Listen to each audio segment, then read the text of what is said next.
folks, welcome to part 12 of Project Boris on the Luthier's Lair. Yes, part 12 of Project Boris, aka the gas-based quintessence. Yeah, we're going to get the body strapped down to 220 grit, right down to the wood. We'll see how it is for filling. We might have to refill it, and then we'll do the good old 2K polyurethane finish on it, and I think that will do the trick. Plus, before we do that, I'm going to stain the body darker per the customer's request, and I think he's bang on the money with this. So let's go and see if he was bang on the money with this in this episode.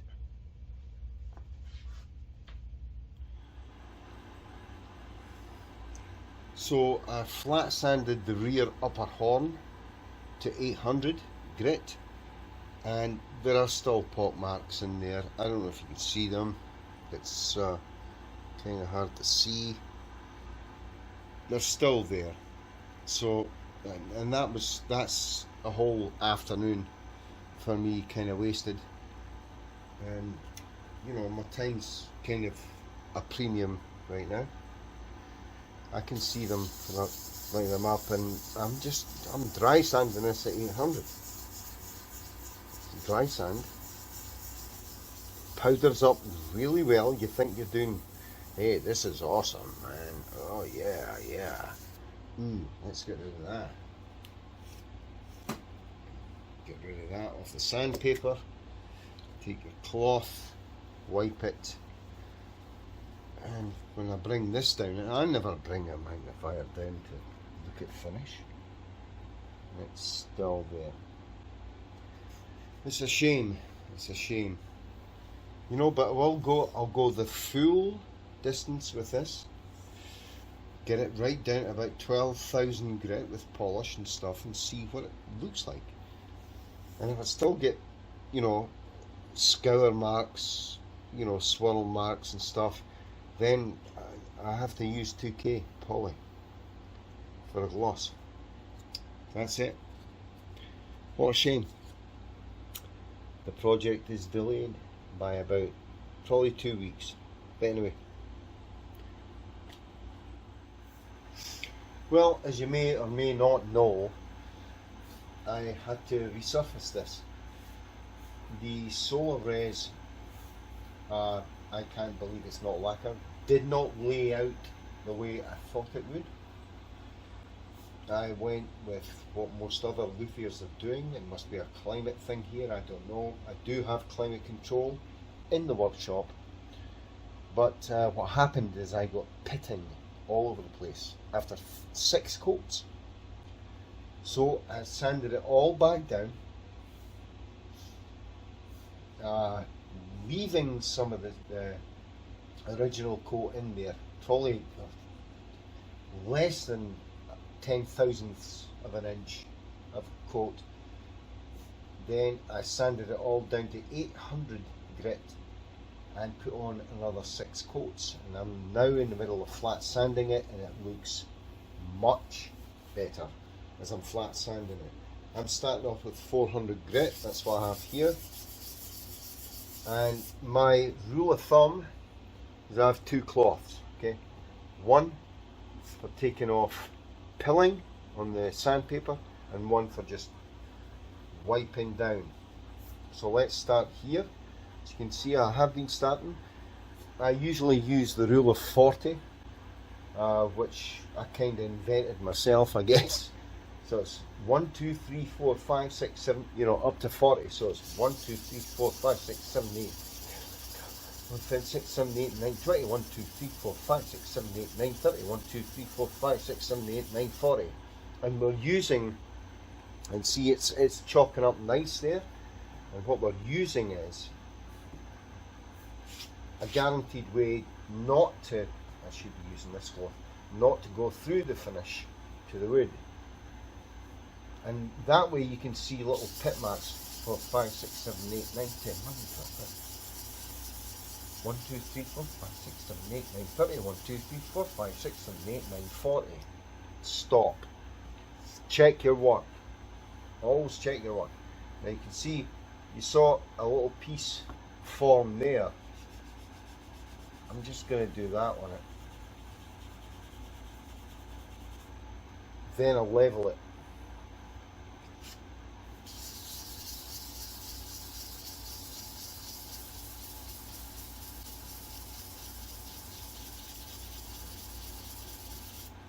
For strokes, always circular motion.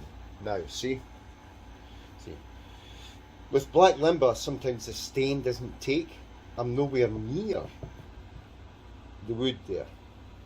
The stain doesn't take in certain areas. It looks kind of like scuffs, but that's okay. It just adds character to the wood.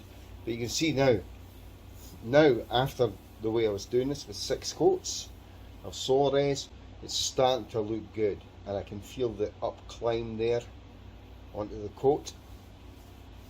Very thick coat, and that's the thing with Solares, because it doesn't flow out very well, at least in this climate. Or I haven't gotten it to flow out properly. What I had to do was I got the wood back down to 800 grit, not 220, not 400, but 800. At 220 and 400, when I put the Solares on, it would separate in certain areas. And I'd filled the grain, even on maple and walnut, which is close grain, filled as well, it did the same thing. So yeah, it's a pain in the ass to work with, but if you figure out a technique to do it, then you're good. What I also did was I splattered some on and used a pad, a foam pad, not a brush, to smear the stuff on, and then let it flow. I got the usual air bubbles, but they were tiny, and every coat thereafter they were less and less. So that's the thing. That involves a separate video entirely on how it finished with Solares. So yeah, you understand. Let me get on with this. I'll get this all down. I'm going to go 4, 8, 15, 2 and 2000 and 3000 grit. That'll get us down to what I want for polishing. Awesome. Okay folks, different story now. Yeah, since I evaluated the Solares on obviously on offcuts and scrap pieces, and I thought it was going to turn out okay because I was able to bring it to a high polish, but it just had little swirl marks in, and I thought, oh, those are easy to get rid of. Apparently not. So I was displeased with the finish, not to standard. So I decided to dispense with the brush on formula for the clear coat Solares. Instead I'm going back to, I sanded all this back, the whole lot, everything came off, even the filler got sanded out. And what I'm going to do now, oh by the way, the customer says, in that case could you make it darker? So I did. I used a dark walnut stain on the black limber, and it's come out really well. What I'll do this time though, I'm still going to use Solares, but the grain filler formula, because it worked really well. Got a real flat surface with it. Then, as a barrier coat and sealer, I'm going to use wax-free shellac. Wax-free, has to be wax-free, otherwise the next coat won't stick, and that is Spraymax 2K Poly. Dangerous, full hazmat protection must be worn when you're spraying this, even outside. So that's the plan now. We'll get the filler on there on all surfaces. We'll get that done today, and then we will spray the shellac tomorrow, sand that back so we have a nice flat barrier coat, and then weather permitting the next day, we'll go with the 2K polyurethane. We should get a decent finish then. Cool. Okay folks, what has happened here is I solarized 3 coats of grain filler, and then in between each coat I sanded it back to 400 grit, filled all the grain. Then it was a less humid day today. The temperature's still about 100 degrees here in Florida, Fahrenheit, not boiling point of water, but the humidity was low enough that I was able to spray some shellac on here, 3 coats, as a barrier, as a sealer and a barrier. Now we need to sand this down, so I'm going to start on the non-crucial wood, the tight grained wood, to see how that's going to come up, to see whether I need to put more sealer on. So I'm going to start here on the maple and the walnut because it's very close, tight grained. Black limber not so much. I'm just going to lightly sand this with 320 grit. Just really lightly scuff sand it to see what I've got. Just give it a few rubs. Lightly scuff sanding. Okay. And you can see it's powdering up, so it's cured. And I did leave this in between the coats. I let it tack up for 5 minutes between each coat. Then I put the other coats on. I lay down the other coats. Now I'm going to look to see, and yeah, in fact the back is still a little wet. You can see that. That's fine. That is looking very good. I don't think it needs to cure much more actually. Let me see again, just to make sure. Now, if it is tacking up like this a bit, I'll leave it overnight. You know, it's not worth the risk. But as you can see, I'm being extremely gentle on this. So I'm just getting the finest of powder, of shellac. Then I'll wipe off. And, you know, if the cloth isn't sticking, wow, you're good, actually. And let me look at that under the light. Yeah, that is sealed. It's actually sealed. Now that's smooth as hell. When I come up here it sticks because I haven't sanded it yet. But yeah, we want to make this as abrasive as possible so that the 2K can stick to it. So 320 is probably the highest I'll ever go on this. Some people say 220, and I could try that right now because I do have a piece of 220 available, I think. Here we go. This is 220. Difference in tone when I sand that. I'll go up here a little bit, just sand it. Now, don't worry if you kind of burn through a little bit here. It's okay. It's a sealer. It's a barrier coat. You can always spray it again, and it's pretty quick, you know. So don't worry about any of that. Just do it very lightly. Just don't hammer it. Look, see, that is powdering up very nicely. And then we'll slide that, and yeah, that's looking good. That's looking really good. It's kind of spalted looking, but once it's sanded down properly, it'll look very smooth. Although there'll be a lot of stuff for the 2K to grip onto. So, yeah, that's the way that cookie crumbles, and it does feel fantastic actually. Shellac's a great barrier sealer, and you know, most people would say that 2K does stick to it. I know it does from just past experience, but I think I'll stick to this 220 actually. It's good, and that gives me an even better chance of adhesion with the 2K poly. 2K poly is completely different story. Delamination is famous with 2K, so there's ways to mitigate that as well, and that'll be coming up. Okay, but that looks great to me.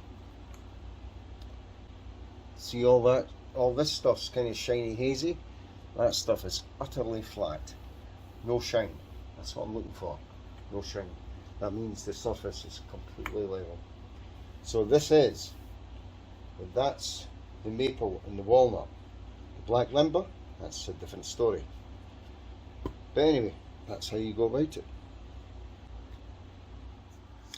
Yeah, so like a dolt, I did not have enough of this gold alloy fret wire in stock. I was able to cut 16 frets, I think, 18, I think, 9, 20, 1, 2, 3, yeah, 18. And yeah, this real quick and easy fret holder I made. Just want to just mention it. This took about 2 minutes to do on the CNC machine. Just 24 holes in here, the radius of which is 0.07 inches, so 0.14, which will hold any frets really quite handily. But yeah, I forgot to order more. I'd cut them down to size. You see the slope increment there as they go up the neck. And yes, I always label things with BAT in front of it as homage to Adam West, actually. He was a big hero of mine when I was a kid. That's dating me, but never mind. Everything in my shop is labelled with BAT in front of it. You know, like they had in the Bat Cave in the 1960s, in the 1960s series. You know, BAT refrigerator and BAT pint glass and stuff. You know, so there you go. Yeah, so I ordered some more. This should be in within a couple of days. It's not going to put me behind. So there you go. Cool. Well, the frets have been installed. They've been trimmed and beveled, so there's no sharp edges down the sides. There still needs to be deburred, but the first thing to do is to make sure the frets are level. This is a 16-inch radius fingerboard, and I have a 16-inch radius block here with some 400 grit sandpaper on it, and I'll be using that to level the frets, make sure they're level. So all I'm going to do is, well, what I've done first, I've used a marker here, and I've marked off the top of the frets so I can see where the highs and lows are as I'm going. And once the black marks are all gone, I'll know that it's pretty level. So you just take the radius block and evenly go up it.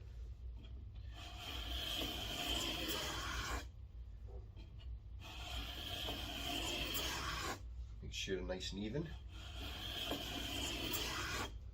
Just in 4 strokes there, and they're starting to level out. I can see it's pretty level up the top here. There's still little marks on there, but what happens when you do that though, of course, the fret will then lose its crown on it. But it's an essential part. You have to level the frets, get them level, and then we'll use a crowning file to recrown them, take the burrs off, and then we'll polish the frets up, and it should look fantastic, especially with these gold alloy frets. They look really nice. So I'm going to go and get on with this. Well, that's it for part 12, folks. Indeed. Part 13. Well, we're going to be doing a lot of finishing work, including the neck, and the finish of choice on that is going to be boiled linseed oil, because it seals the wood, first off, and second off, your hands don't stick when you play like you would do with a polyurethane or a really high gloss finish. So I'm going to do that, and yeah, that's what we'll do in part 13, I think.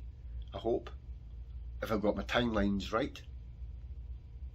Anyway, if you like what I'm doing on this channel, and you haven't already subscribed, please consider doing so. It's free, and you know, it's a lot of fun. Helps me keep making these videos. Also, give me a thumbs up and ring that bell for notification of any time that I upload videos in the future. Keeps you in the loop. With that said, all that remains for me to say is stay safe, be good, and I'll catch you next time. Again, thank you very much for watching. Cheers, folks. Bye bye.